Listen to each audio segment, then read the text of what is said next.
solvent had attempted to overcharge the company. So they were facts. He couldn't escape from it. And yet he sued me for defamation, saying that that was untrue.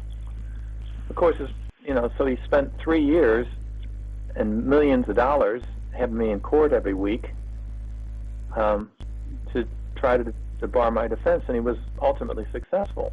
But of course, that kind of stuff doesn't happen unless you get complicity of the judges. Yes. And he 4 of his former lawyers are now judges in the Auckland High Court. So, I mean, that doesn't bode well for justice, does it? No. You know what you're opposing him. The judge said he struck out my statement of defense. He debarred me from defending myself. And probably worst of all, the judge, on the very day of the formal proof hearing, let Stiasny file a new statement of claim. Now, that's just not done. That's as unlawful as can be. Yeah. Everybody has a right to defend themselves, and they denied me that right, but then they made it worse by letting Stiasny file a whole new claim on the day of the formal proof hearing. Which you'd never seen, yes. And all of a sudden, the defamation had nothing to do with the factual situation that he claimed originally was. He distanced himself from all those documents so he didn't have to address it. And his new claim that he filed on the day, he took the witness stand in an empty courtroom, and the only one there was his judge and his lawyer, and he got up on the stand and said that his kids were embarrassed at school, his kids were ridiculed at school because of the things that I had published about their dad. And the judge says, "Oh, how terrible that is, that his kids are..." It's hearsay, isn't it? Yeah, it's hearsay. There's no evidence. You can't say that. Yeah. But that's what the judge said. And he said, well, $1 million and... $1 million on a hearsay. But here's the worst part about it, and this is where it gets really bad. And I mention these as just, they're all good examples of how perverse the system is. The judge, in the end, he was more than complicit. He actually fabricated evidence. He said, I engaged in vile racist abuse against Jews, of which Stiasny is Jewish. And what he did was he took 2 sentences from 2 different articles, a sentence from 2 different articles. One sentence said, and it was actually in reference to the judiciary, it said, if history has taught us anything about oppressing free speech, it's that people like Pol Pot, Saddam Hussein, Idi Amin, and Adolf Hitler could not have maintained their grasp on power without oppressing the public criticism.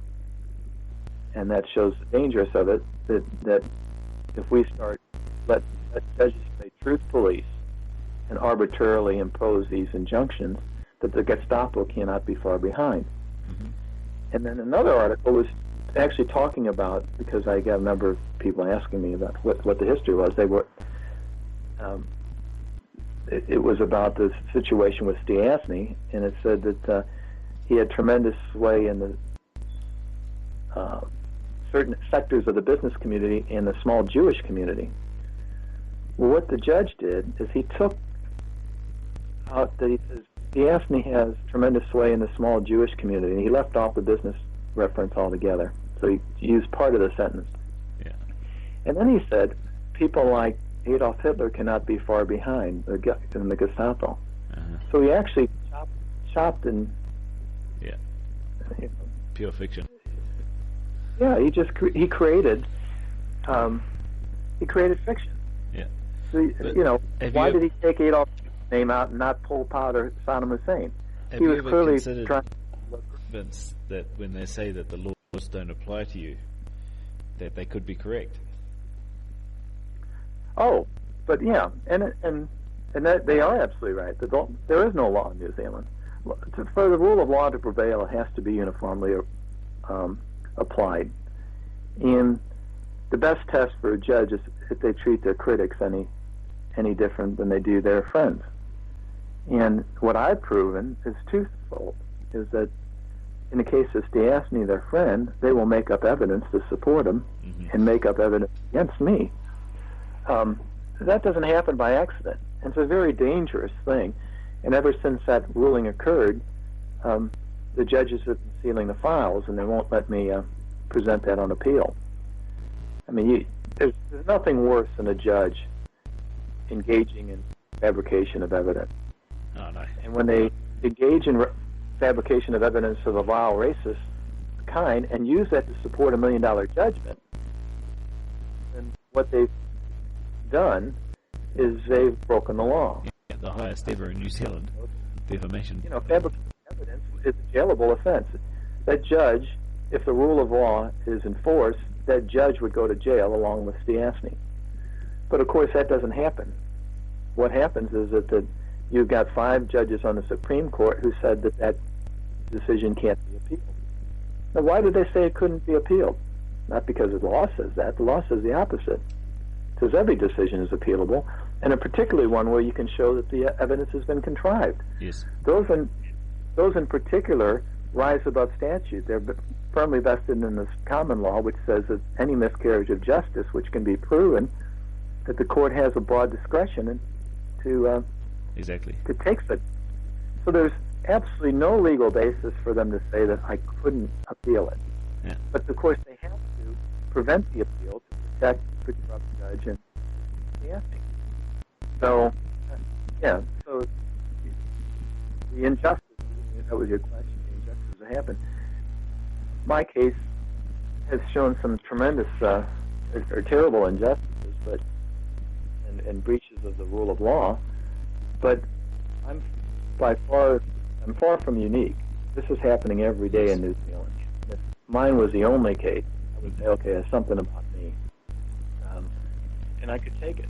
The fact that it's a huge, very broad problem in New Zealand that doesn't just affect me, it affects so many good law-abiding people. That's why I'm so fiercely fighting it. Yes. And by fiercely fighting it, I'm doing it in a very passive, peaceful way that confounds them, because they would love for me to act like a madman and rant and rave in the courtroom. When I go to the courtroom, I'm very respectful of the institution, and my submissions are really more than 4 pages long. It takes a long time to write short submissions, but if you do it correctly, it makes it very hard for them to pick holes in it. Yeah, to duck and dodge like they're very used to. So what ultimately they do is they ultimately end up saying that the law doesn't matter in this case for some reason. Mm-hmm. My whole history is that the law doesn't matter on the day. In the hundreds of times I've been in court, that gets to a point where the law has no meaning at all. Yes. If every time I go to court and others like me go to court and the law doesn't matter on that day, or it doesn't pertain to us, then the law has no. They're very good at silencing their critics. I've said this many times. The difference between New Zealand and the mafia, and I'm talking about New Zealand government old boys, is that they haven't yet had to resort to killing people to silence them. Getting an adverse judgment, bankrupting somebody, hauling him in court several times, a prison sentence, even a short prison sentence, is enough to get people to acquiesce.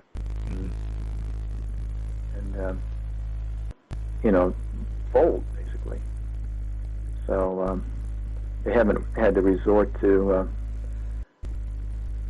killing people yet, but it seems that I find it very hard to imagine that it's going to be able to be maintained like that. And the old boys, the judges are related. It's just incredible. You've got there's 55 high court judges, and you've got a husband and wife, you've got brothers, all of them are business partners with one another. You've got 3 first cousins.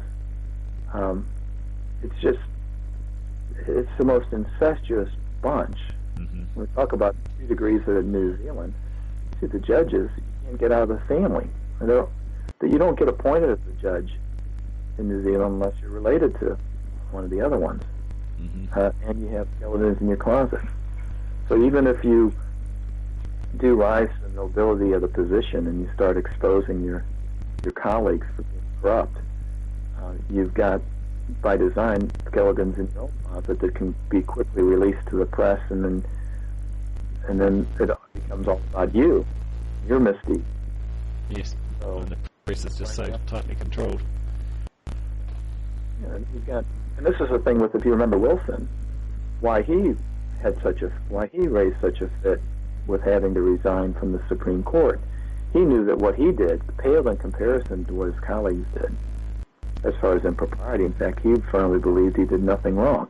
That shows the extent of his poor judgment. But he's part of the system.